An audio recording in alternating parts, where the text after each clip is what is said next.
Hey y'all, Emergency Player here. I spent the past year playing through all of the Pokemon games again. The first one that got me started was Gen 5 with Pokemon White and Pokemon Black 2. Every conversation I had with someone about Pokemon, the question of what's your favorite Pokemon game always came up.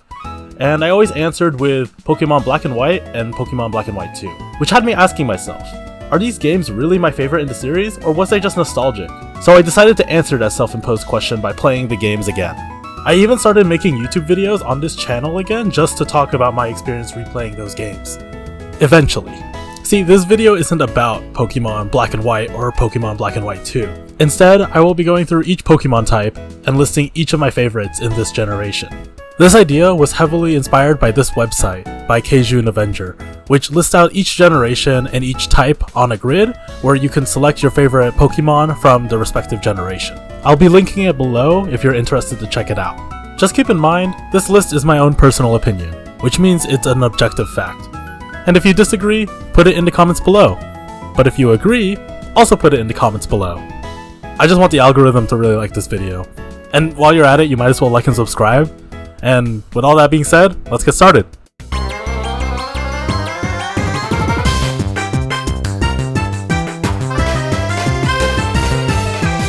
Let's start off with good old normal types. Of course, Unova has a nice variety of normal types, and each one has their own distinct type. It's Scowlin, or Lillipup.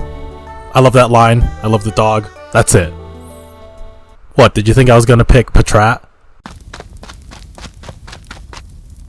Now for the fire types. Gen 5's fire types really cook. I know, thank you. Darmanitan, Heatmore, Volcarona are all amazing picks. And you know, there's also the Fire Monkey. But my pick has to be Chandelure. I know some Gen 1ers use this as like a prime example of what's wrong with this generation, but I think the Litwick line is really cool, especially as it sort of replaces the Ghastly line, being from that Lavender Town type aesthetic. And then I love the Ghost Chandelure design with the purple flames. It really gives it a distinct feel and gives it a very strong color that isn't just like traditional fire type colors. Water types! There were three main lines that I was really struggling to pick from. The Oshawott line, the Palpitoad line, and the Tiratuga line. Frillish is cool, but I don't really tend to think of it much. And Swanna and Almonda are... honestly, I forgot they were Gen 5 designs. Basculin had to wait for 3 more generations to get its time to shine, but between the initial 3 that I listed, I'd have to go with Palpitoad.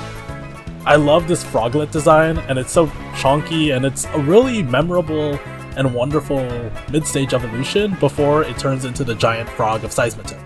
Touching grass is amazing in this game. Snivy, Maractus, Livani, Whimsicott, Lilligant, and Ferroseed are all amazing grass types.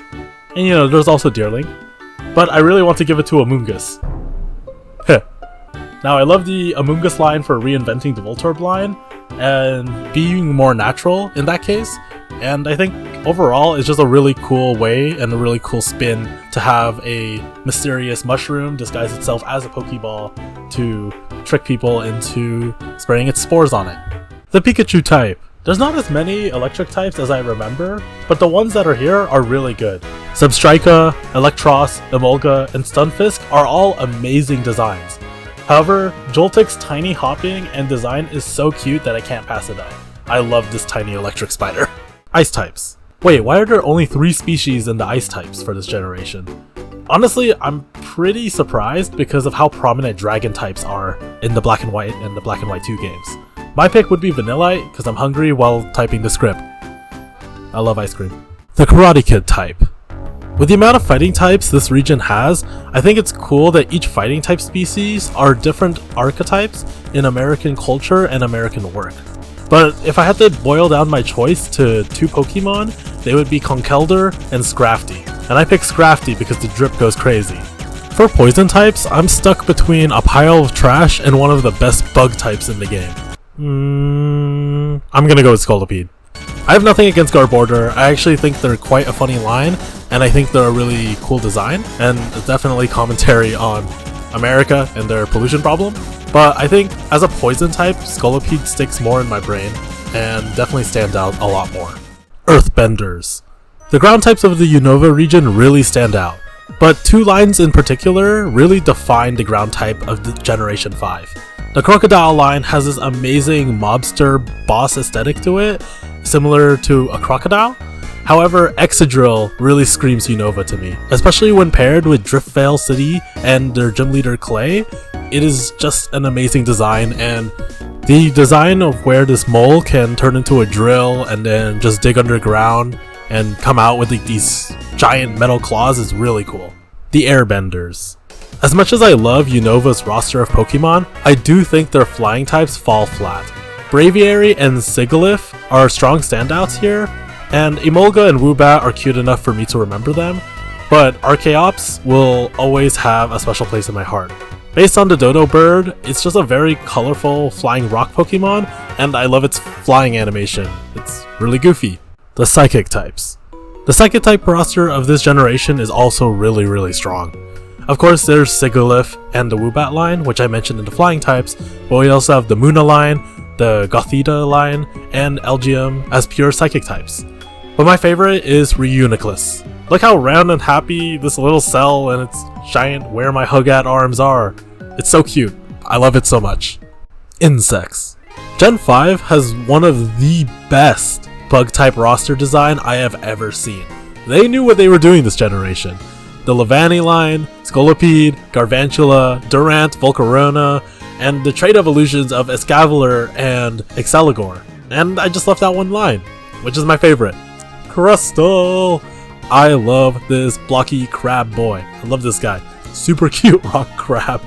Has really cool animations and really cool moveset. And yeah, it will sturdy my way to victory.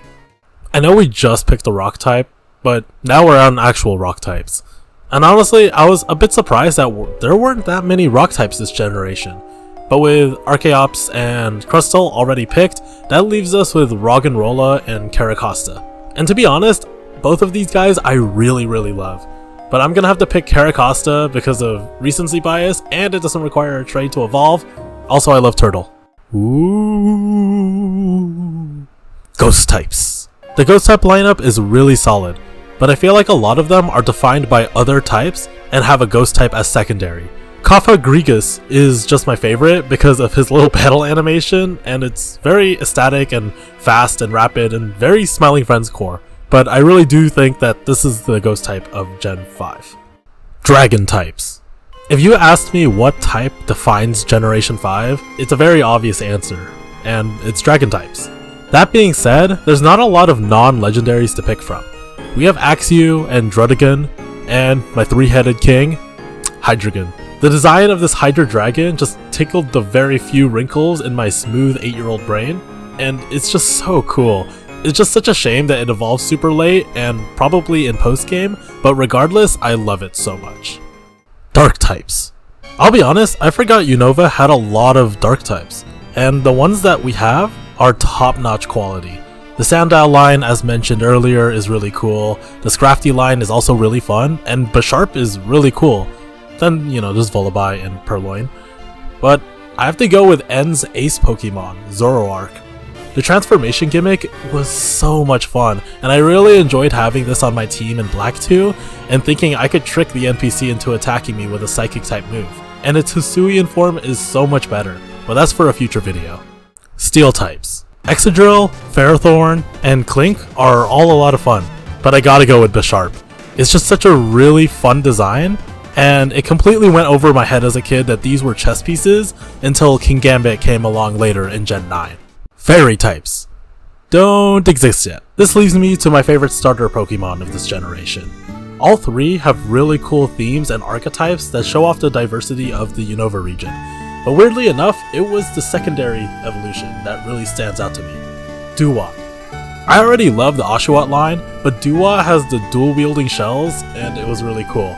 I think Samurott would be in this spot if it had animations and sprites, just like that of the anime, where it pulls out dual-wielding swords, but for now, I think Dewott will stay my favorite. The website also has a list of gimmick forms, some of which are from future generations such as Mega Audino and Gigantamax Garbodor, but the rest are from the movie minigame in Black and White 2. I'm gonna pick the Office Lady because I think that's funny, As for the legendaries of this generation, we got 3 sets of legendaries, along with 4 mythicals who all have a very distinct style. It's very basic for me to do this, but I'm gonna go with Zekrom because Black Dragon cool. Also, I picked Pokemon White, and then I picked Pokemon Black too, just to keep Zekrom in the second game. And now the website's asking me to pick an overall favorite. I'm an indecisive, but I think it boils down to Chandelure, Caracosta, and Zoroark. And I think I'm gonna have to pick Chandelure. It's just such a goofy, but also serious design, and I love its color scheme and meshes really well, and just makes it an overall very fun Pokemon. It's even in Pokken Tournament, which is kind of funny. I know it's an inanimate object and a bit controversial, but I'm gonna stick to my guns here. Overall, Generation 5 has one of the largest rosters of Pokemon just because of the first game's gimmick of having no previous Pokemon available. It still manages to have amazing unique designs for all 156 of them. What did you think of my list? What were your favorites in Gen 5? What generation should I do next? Leave a comment down below and like and subscribe for more.